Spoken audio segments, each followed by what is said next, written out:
My name is Sue Weller. I'm age 42. Today's date is September 8th, 2016, and we are in lovely Charleston, South Carolina, and I'm here with my friend Topher Larkin. My name is Topher Larkin. I am age 34. Today's date is September 8th, 2016. We are here in Charleston, South Carolina, and I'm here with my friend Sue Weller. Perfect. Let's begin. So, what is the purpose of us here today? The purpose of us here today is to basically talk about our upbringings of being Asian adoptees and growing up in Caucasian households, and the intersection of that with our gay identities. Perfect. It's the whole mixture of it all.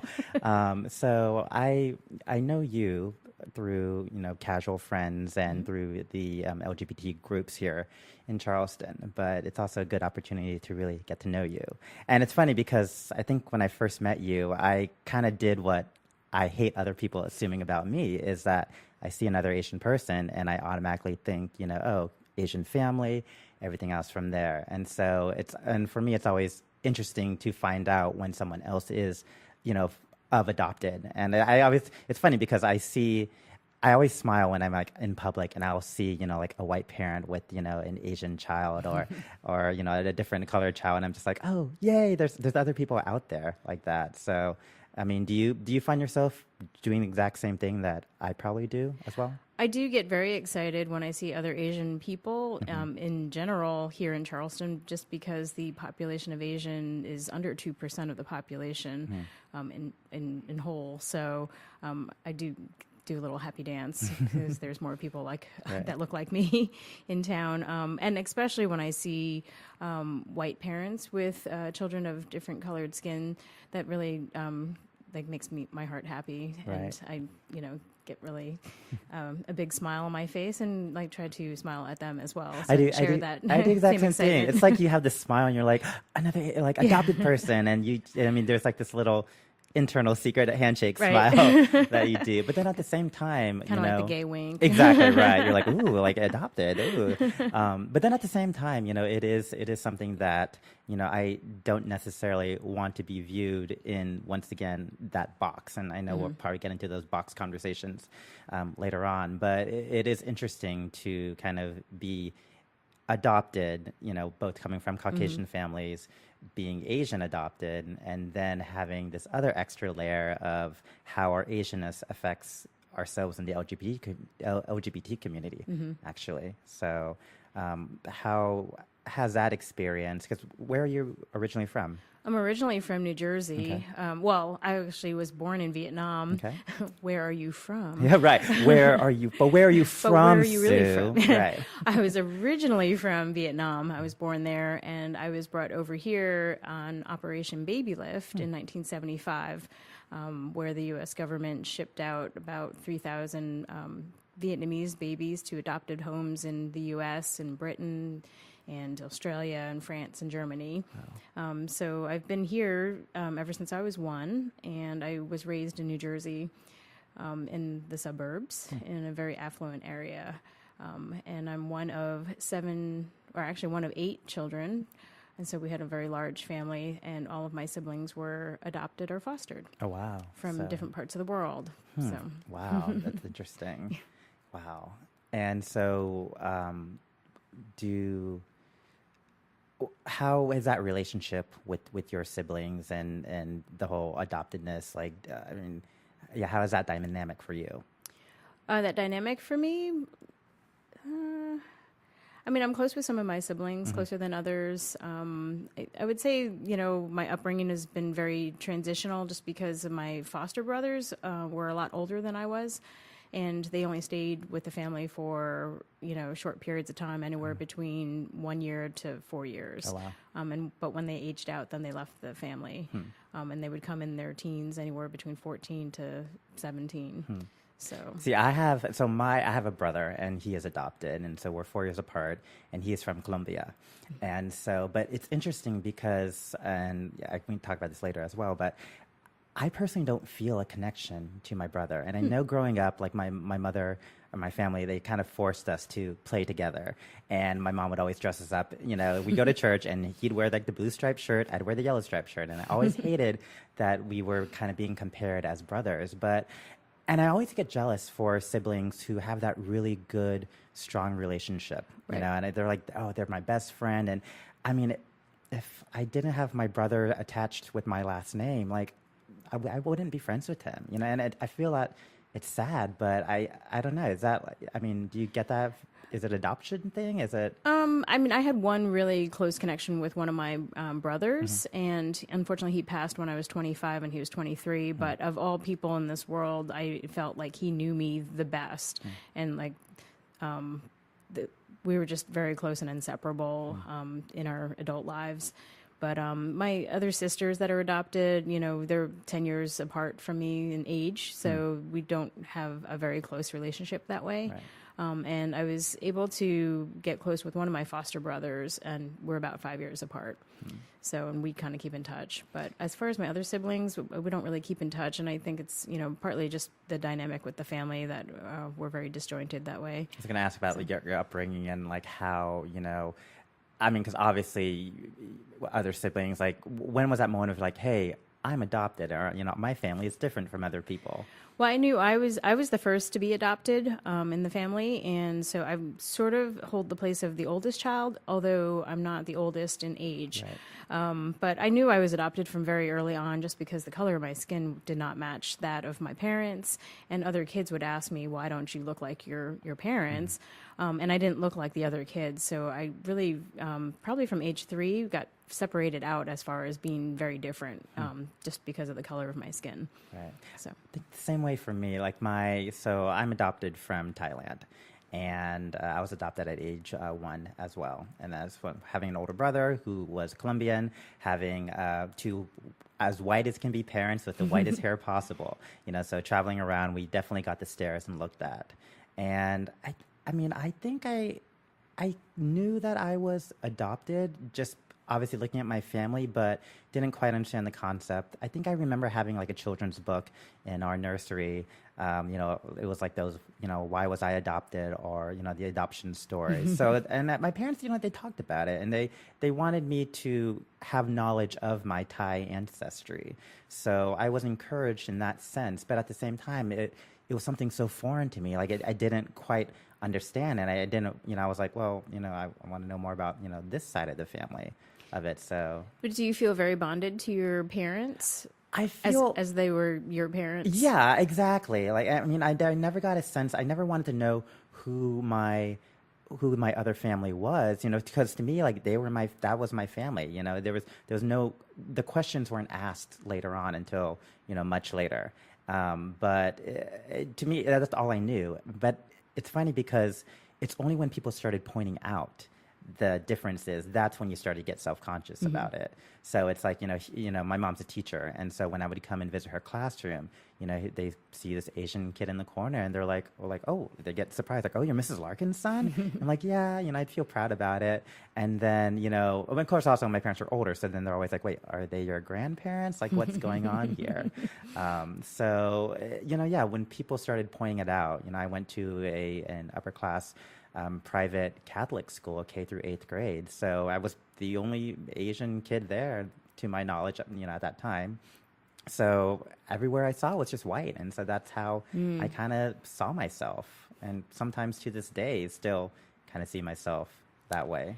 I get that a lot too. And I felt that way in my entire life, that I was, you know, even though I didn't look like everyone else, I feel like I have very white ideals in those respects. Right. And as far as discrimination down here, sometimes people crack racist jokes around me just because I guess they perceive me as white, in the sense that I would appreciate this racist joke against a black person, but, you know, in all honesty, it's very offensive, and I then have to speak up and say, you know, I don't know why you chose to share that with me, or, you know, thought you could say that to me, right?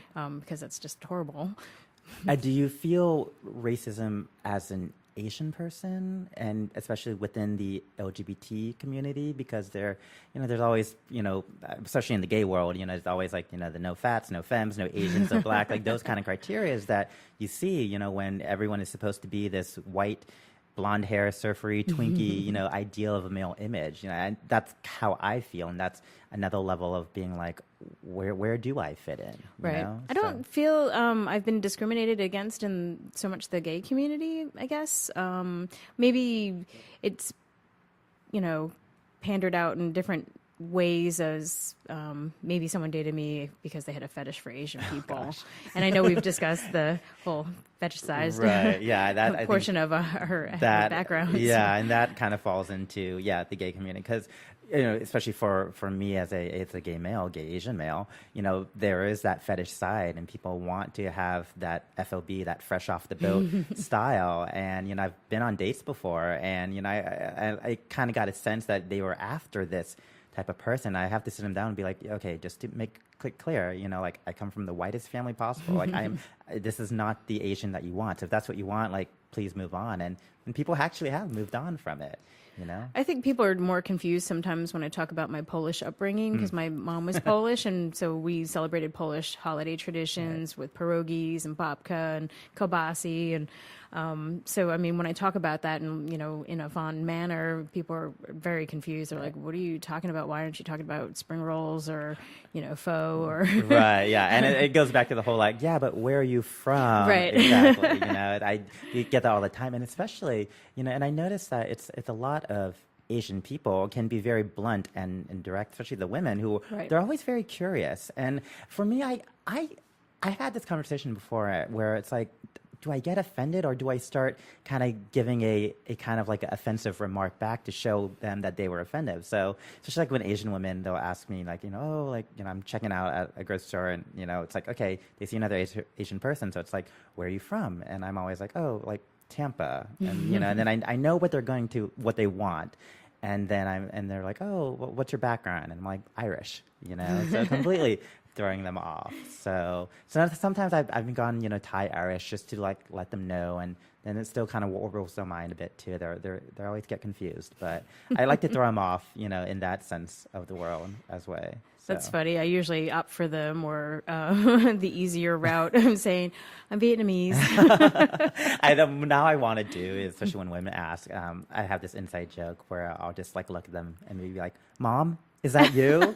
and I just really want to I want to be as funny offensive as possible, So. That is funny. Actually, every time when I was younger, anytime I saw an Asian person, I would say, I wonder if they're my mother or my father. I would do that too. I always, and you kind of created this backstory of your life too. Like when did you, like, as far as like, your history of it, like when were you actually told, like, okay, you were from, the Operation the Drop, and like when did that story start to become livable? I think I was told probably before age 10 that I was part of Operation Baby Lift. And, like I said, I was told I was adopted like very early on, probably around age 3 or 4.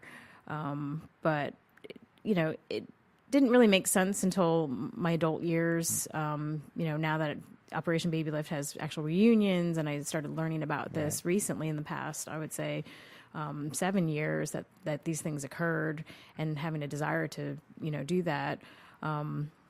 It was definitely a later awareness for me, for sure. But what about for you? As far, what was our question?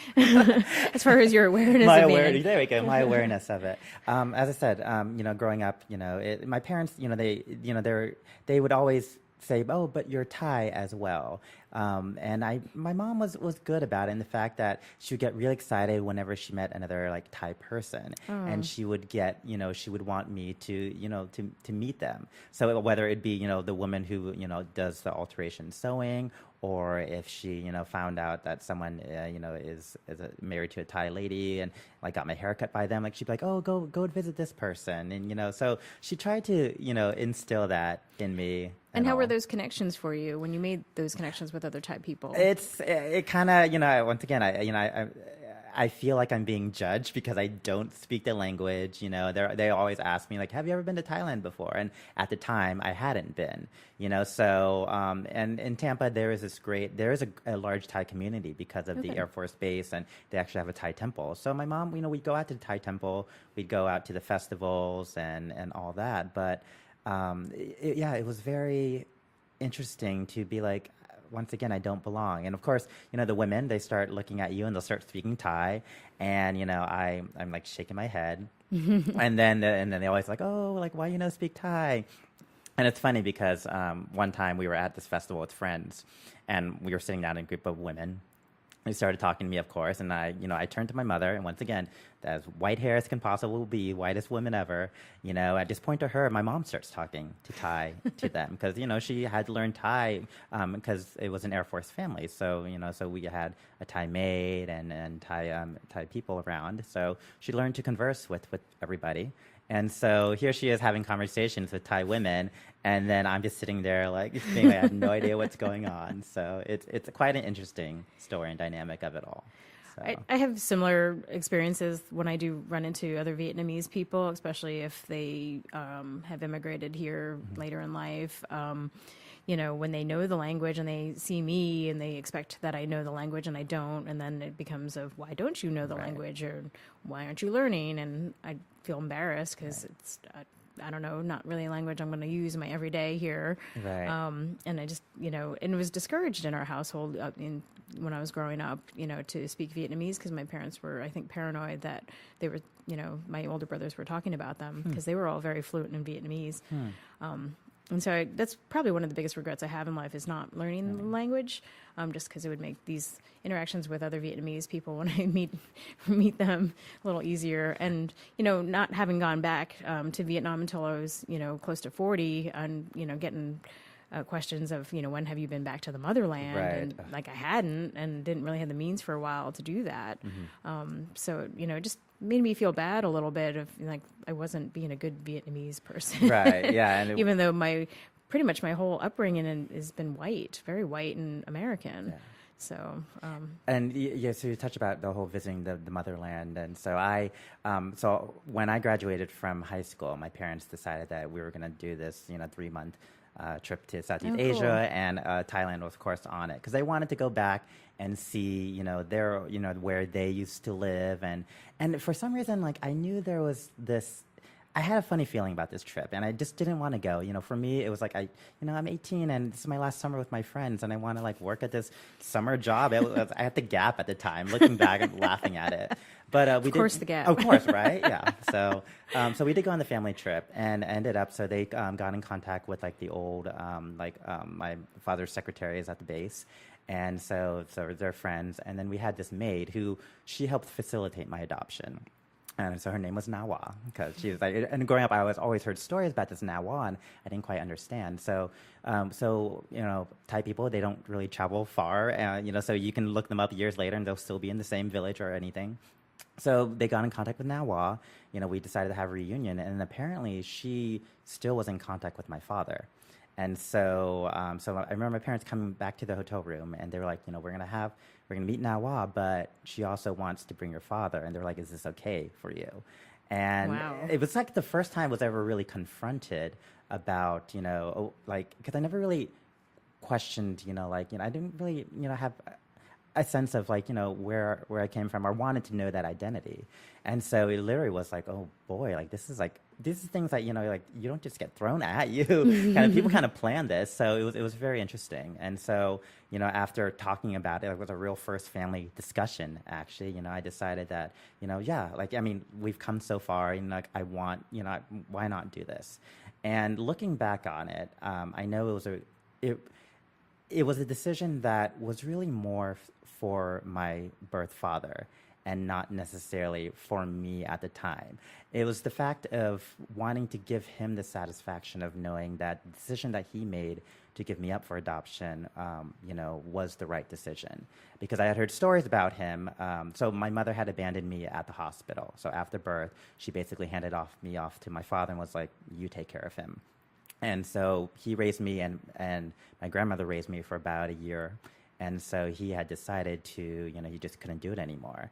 And so through, our now maid, she knew my mother wanted to adopt a second child, and so she helped facilitate the adoption.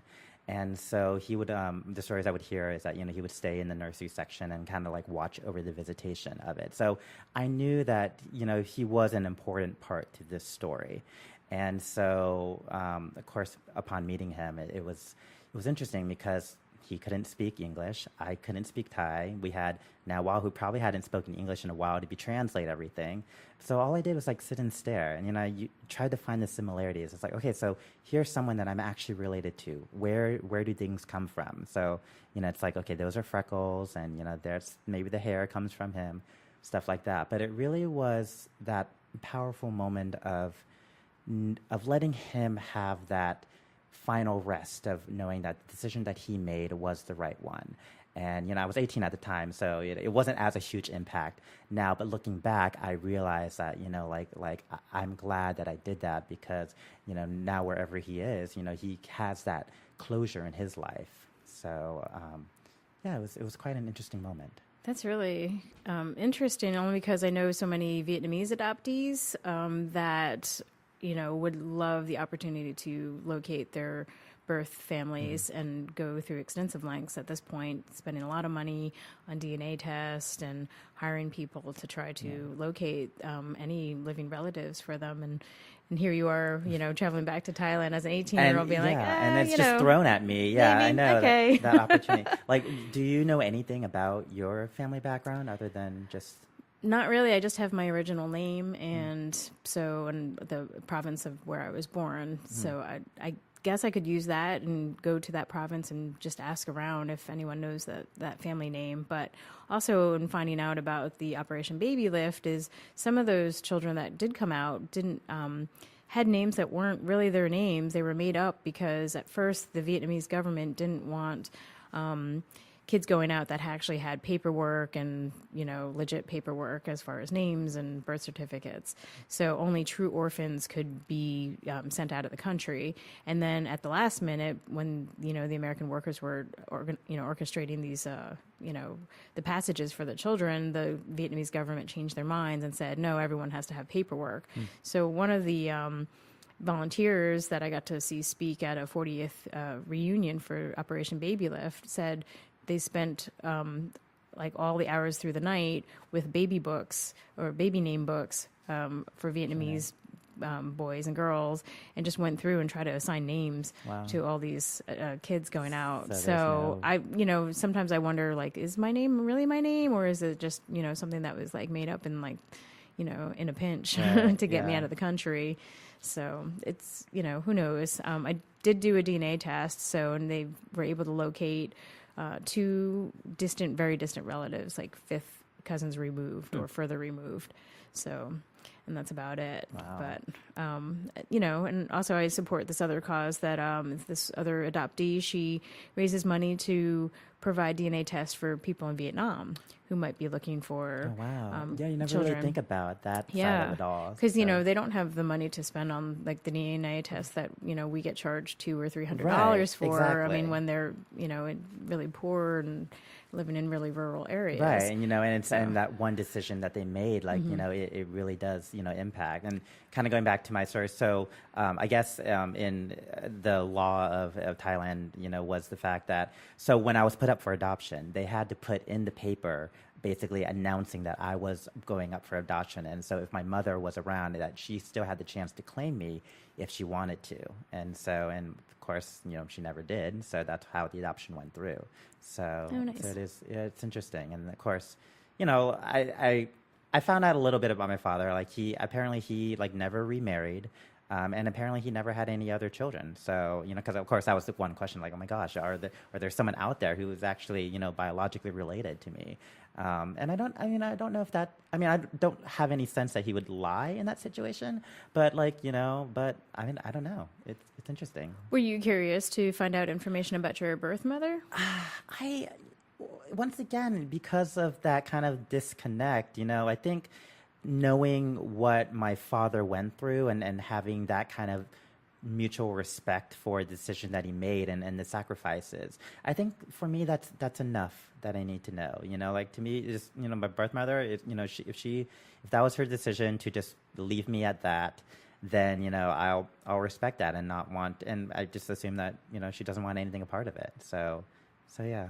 That's interesting because most of the adoptees I know always, when they talk about searching for birth parents, they always refer to searching for the birth mother first. Right. And it's very rare to come across people who are like, "Oh, I'm searching for my father." Right? Yeah. They don't factor. Hey, wait, there's another partner. Yeah. Part of the station. But so yeah, that's really cool that you have the opportunity to meet up with your father. Do you still keep in touch with him by any chance? No, I don't. But eventually I would like to go back to Thailand now as I'm older and wiser. I think that would be more of my homeland tour, is being able to kind of see the village, where I came from, and revisit back the orphanage or the nursery that I was kept at. And I would probably like to try to hunt him down and and say hi again, and because I think that would make an interesting story, of course. Yeah. But I think it would be interesting to see how that has evolved and changed. Because I'm sure when I met him, he's probably maybe in his like 40s or so. I'm not really quite sure how old he was, but right. It would be interesting to go back again now with a different perspective.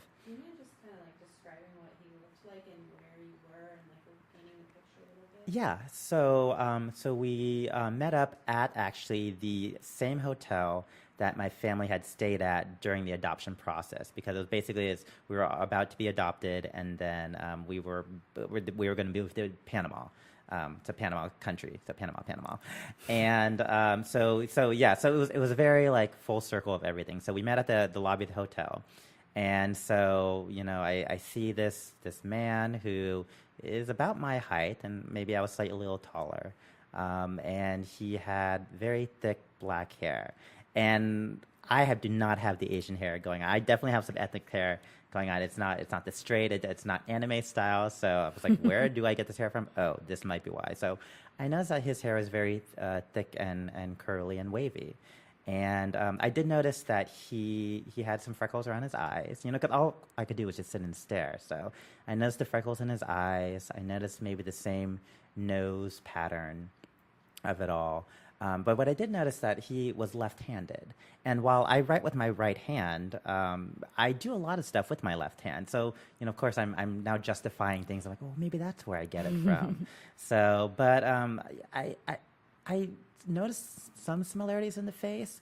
And I did take a photo. We did take a photo with myself in the middle, my adopted father, and then my birth father. And so I'll occasionally look back at it and just kind of like, just see, where the similarities are. But as far as that's kind of all that I had really noticed, We just kind of sat and stared at each other and like held hands. I do remember that I ran upstairs to my room and pulled out like a senior photo that I had on me. So I gave him the photo of myself, and then I gave him, at the time, thumb rings were very popular to wear in the 2000s. So I gave him my thumb ring, because I think when I was little, he gave me like a amulet of like a little Buddha. It was like a stone Buddha that I remember my mother had said that it was part of my family ancestry. So in a way, I wanted to kind of give him something as a memento. It's really sweet. I mean, yeah, at the time it was it's all I could do, and all I could process at that moment. And it was very, it helped complete an understanding of where I came from. But at the same time, I always think about like, oh gosh, what will life be like? Especially in that country, and being an LGBT person. You kind of wonder like, what would I be living a life of trying to have a wife and kids, but like maybe living a secret life, or would I be out and proud like I am here in the United States? So you do think about that aspect of that as well, and I think Asian cultures, and their view on homosexuality, like the whole tiger moms and all that. Like, I mean, what is your perception, of you knowing gay Asian people, or just kind of the society from there? When I meet other Asians, I do worry a little bit about coming out and to see their reactions. When a friend of mine was trying to hook me up with this other friend, just to meet because we were both Vietnamese and both living in the U.S., I was really worried at first because I was like, oh, that's great. I can talk to her about being Vietnamese and find out more about the culture. But then I was just about to get married to my wife, and I was really worried about bringing up this piece of information and worried of how she would perceive us, and she'd still want to be my friend. And it's kind of interesting because I've been out since my teenage years, and from a very early on period of time, I just really had this notion that this is who I am. I'm gay, and if someone doesn't like it, then that's really their problem. And it really never has stopped me, and I was never in the closet for very long. If I was, I really can't think about a time I have been in the closet.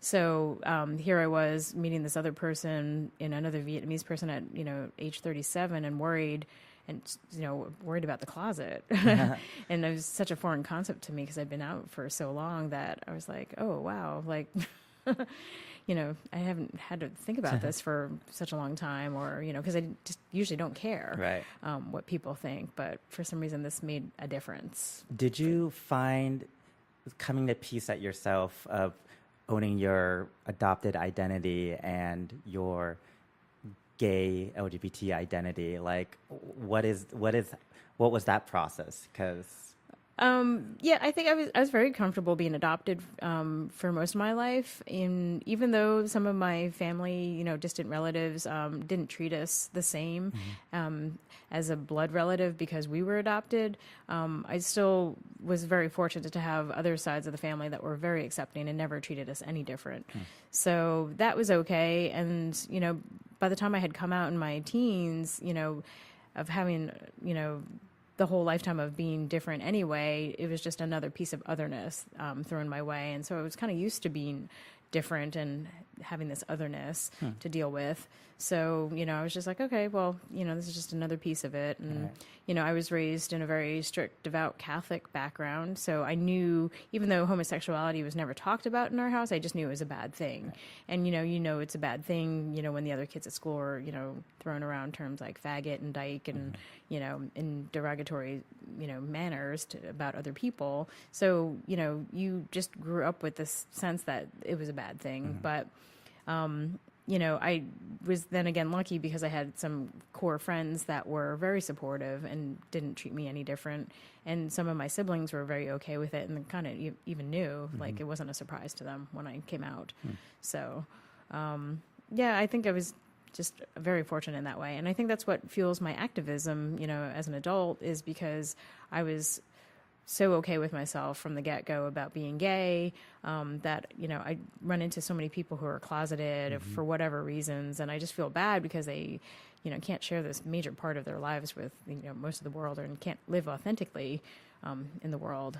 So. I find it's interesting because you talked about the activism work, and, I'm heavily involved here in the LGBT community of Charleston, but it's taken me a while to feel comfortable getting into that role. Like I always kind of like, I lived my life where it's like, oh, okay, like, things like that shouldn't matter, and, I was always not about wanting to be labeled. And then I feel like now it's almost a platform opportunity in order to, okay, yes, I am, Asian, I am a person of color, so don't fit in the mainstream white media, so I can lend my voice in it. But at the same time, it's the struggles that some have, I don't identify because of the fact that, well, I came from an upper class family, and so it's like I'll kind of sit in the back, but I'll be the face of it. So I do find that interesting to try to find that balance. And I think for me, it's also it's still getting comfortable in my own skin.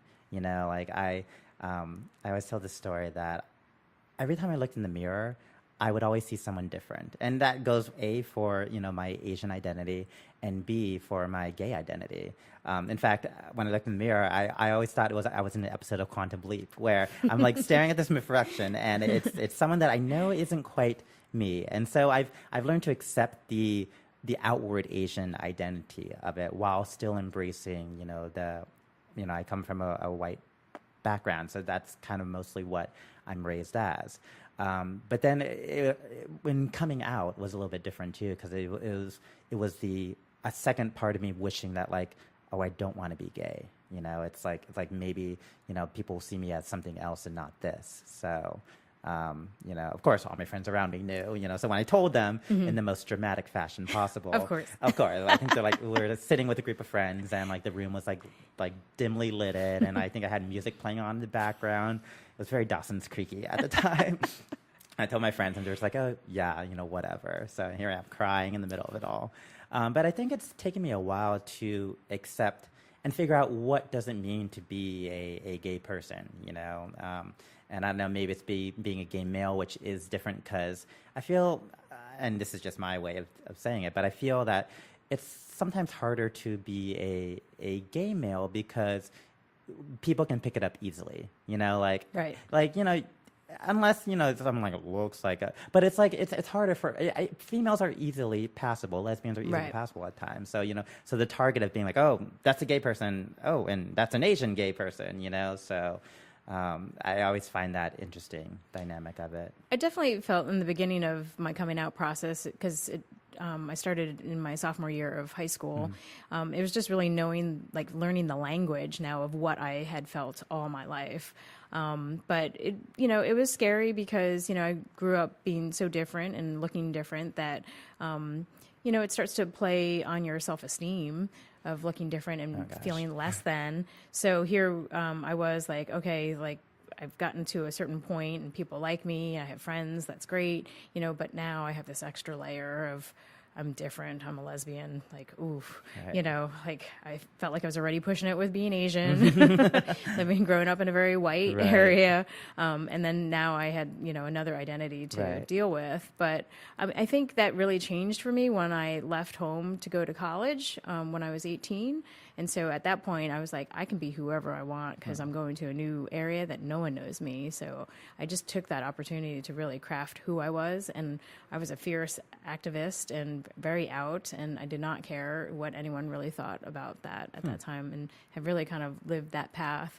And I just find myself so, for a better word, blessed in that way, to have found that strength, because then moving down to the South after being raised in New Jersey and being, in New York City area for so long, and, being gay is not an issue up there at all. Right. And, didn't fear for my life walking with, my partner hand in hand through the parking lot of Target. Whereas then I come down here and now I'm a little worried. I see, black pickup trucks spray painted with like pink spray paint, faggot.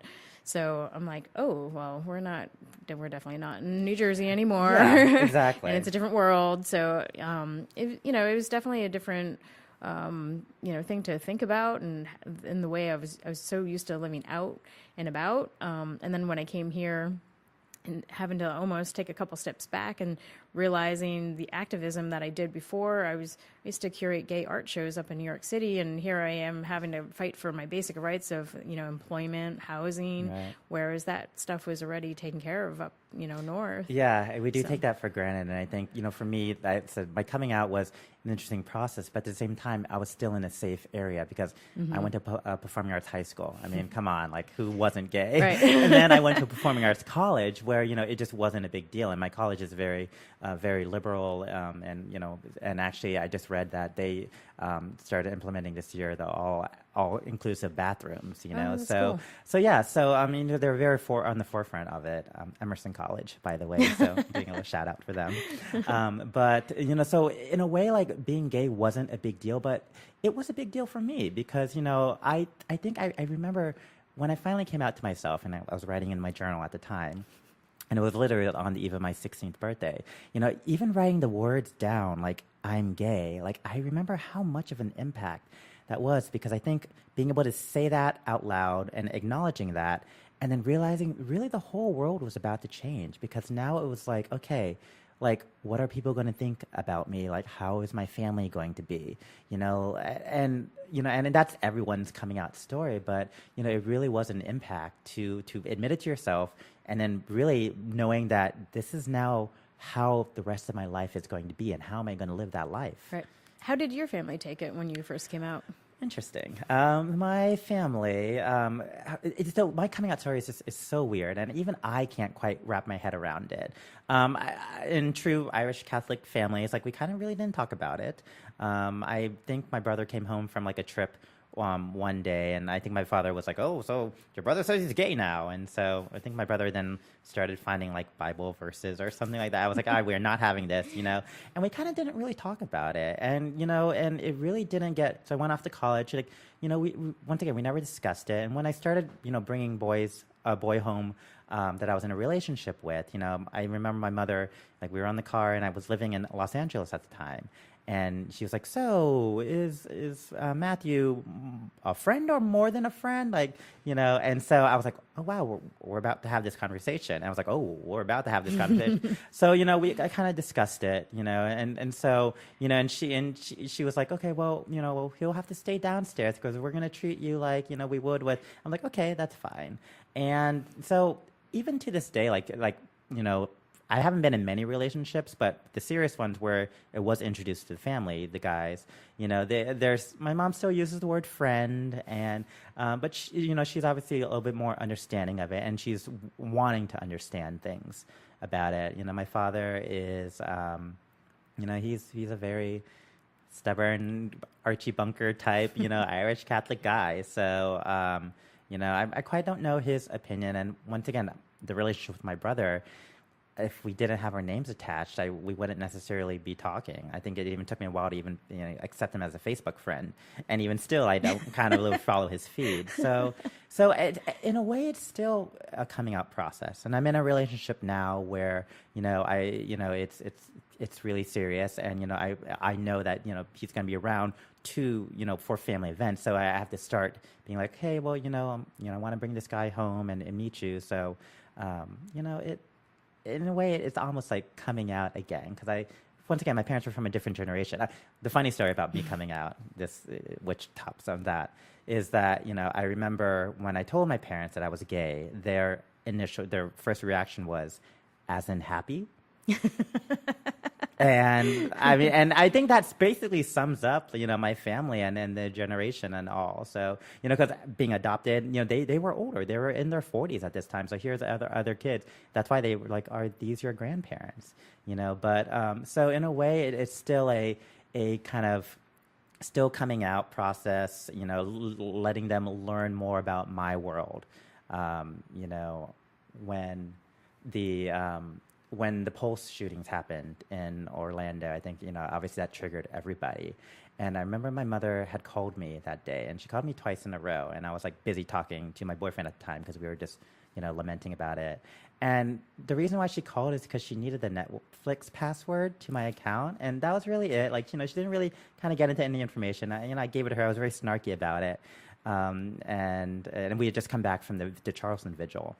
And I remember festering for a bit, and I remember calling her up later. I was like, I'm a little bit upset that you haven't asked me how I'm feeling, and she's just kind of, thought that it was like, oh, well, stuff happens in the world, and I was like, no, but this, this could have been, so having those conversations with my family still, I still get a little anxious about bringing up LGBT topics because, it is very interesting. Two best friends got married, and she still couldn't quite understand why we had to use, it be marriage. Why couldn't it be something else? Right. So I had to tell her the whole, well, they can get married, but then, they get discriminated against housing. I could get fired about things. It took her a while to kind of realize things. So I'm constantly always teaching them in a way. Interesting. How's your parents?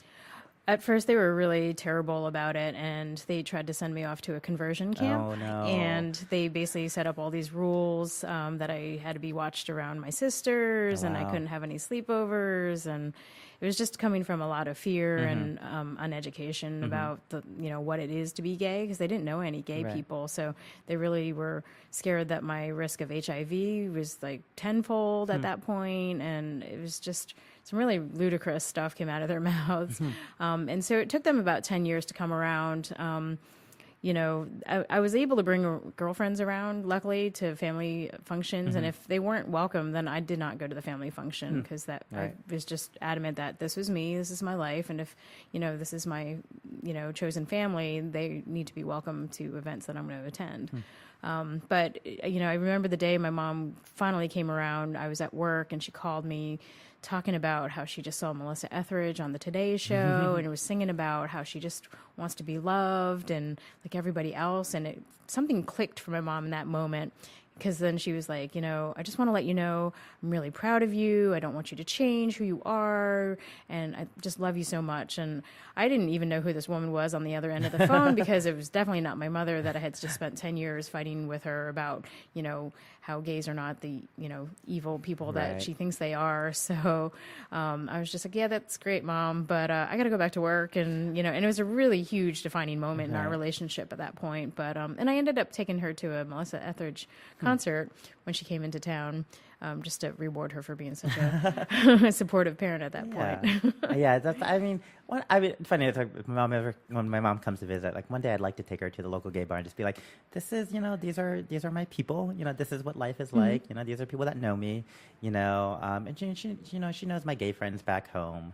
And all, but even like introducing gay friends around, I'm always like, like how's this going to be? So, I mean, she's definitely come around, and so it's nice. She'll make those subtle. I think once again after Orlando had happened, like I saw on her Facebook, like she'd be sharing these like pro gay memes and stuff like that. So I was like, okay, there's a subtleness there to it. So,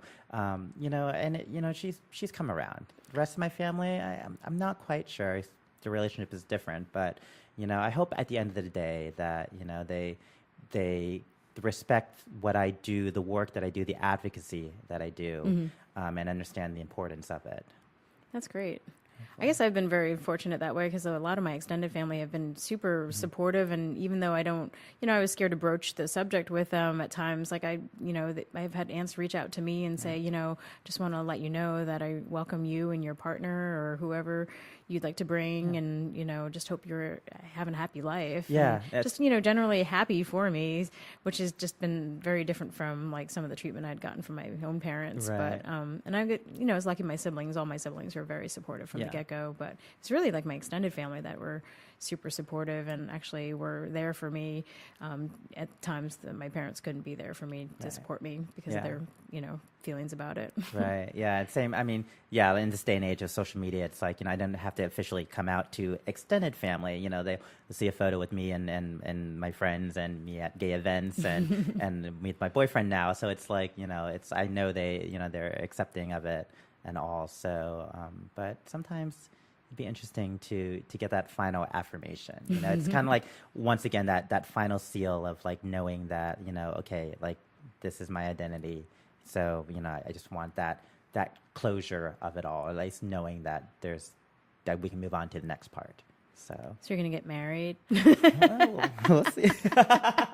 Hopefully, that will be. That sounds pretty affirming. Right, yeah. So we'll see from there. So, I mean, I've talked about it in the future, and it is something that, I have to think about and wanting to be like, I would love my family to be there, I'd like for them to be a part of the ceremony somehow. But if some people choose not to, then, I don't want them around there. And they have to also respect that, this is a marriage. It's the same thing as, as my parents had, like this, it's legal now. Like this is it, whether, obviously it won't be within the Catholic Church, but it will be a marriage and a ceremony. And, I want them to be a part of it, same as I want, all my family and friends to be a part of. Right. So. And did you come out in the time where, I mean, for me, when I came out, getting married wasn't even a possibility or even a dream in my head. So I just kind of put it out of the realm of possibility just because I didn't think that was going to happen in my lifetime.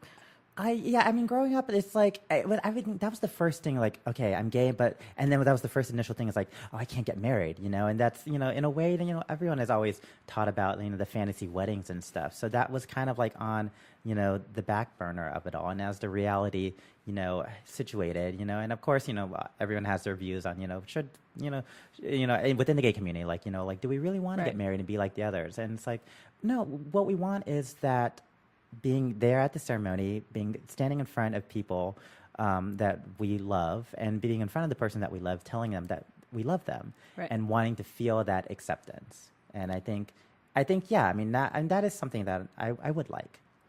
It's funny, I felt like a bad activist at first when the whole marriage equality thing started really gaining momentum because, growing up not thinking I wanted to get married, it wasn't a thing I was striving for. Right. So, and I was resentful that the community wanted to pick that typical issue or that specific issue of marriage. And I was like, well, why do people have to get married anyway? That's, I felt like it was perpetuating some ideal that wasn't, maybe meant for everybody or that it didn't have to be something that everybody wanted. So it's interesting to kind of, it's obviously we want to be just like, everybody else in a way. We have the same dreams, and we can have those, that marriage ideal in the family. You have your family, you have a baby. You said a 5-month-old, so right. So here you are, living that dream that you maybe thought wasn't possible at a time. And I didn't think I wanted it for so long in my, life, but, things change and, you get older and you look back and you're like, okay, maybe I do want those things. And I think I'm the last man standing amongst my group of friends. Everyone else has got off and married and so I think everyone's kind of waiting around and because they know it's going to be the most fabulous wedding possible. Of course. All full theatrics and everything. So it is interesting. And I think that's kind of, it's accepting, it's finally being comfortable in our skin as activists, people who have to be vocal in the community. And, just wanting to show that at the end of the day that, we're just like everybody else, as cliche as that sounds, And want to get married too. Exactly. We want to get married too. And have babies. Right. We want to have families, or just families within each other. But, at the end of the day, we want people just to view us that, here we are loving someone who happens to be of the same sex. But that's life. That's relationships. Yep. Of it all. So.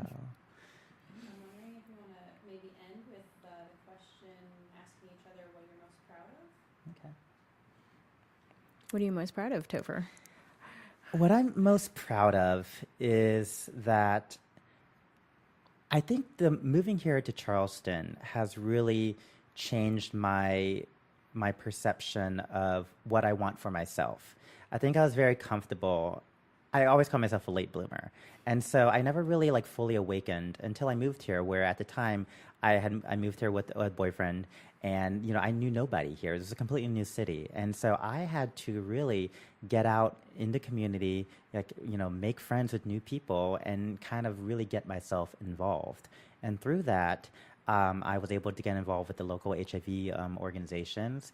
And that has been my job now, is doing education and outreach within the HIV community, which is something I never really thought about before. And being able to get involved with organizations like We Are Family, where, here when I was at LGBT Youth, I didn't quite have that support system. And so now for me to be able to give back into, to our community is something that I'm most proud about. And in the fact that I really love what I do and I really love being involved because I know it's serving a purpose. I always wanted to kind of balance my, being a fun socialite, people person, but also doing it for a good cause. And in a way, while I don't have the celebrity status and the fortune to be able to, bring it to the forefront of issues like that, I can do it here on a local level, and I'm perfectly happy with it. And I like being able to be involved with as much as I can and knowing that it's hopefully making a difference. Well, I think you've definitely succeeded in that because, you definitely are a household name and as far as, gay activism goes here in Charleston. So you should be proud of that. And so what are you most proud of, Sue? I'm most proud of the family I've built and having a successful life by a lot of standards, being comfortable in my own skin and being able to be so comfortable and to carry that into my activism and for, to maybe help other people be as comfortable with being gay and, wearing different hats and, also being an Asian adoptee and, being okay with that and really celebrating my difference instead of hiding from it, for most of my life. I think you touched on it. You're really celebrating being comfortable with who we are, with all of our identities that we have and we can also use as a platform to help address it and go from there. Definitely. So, awesome.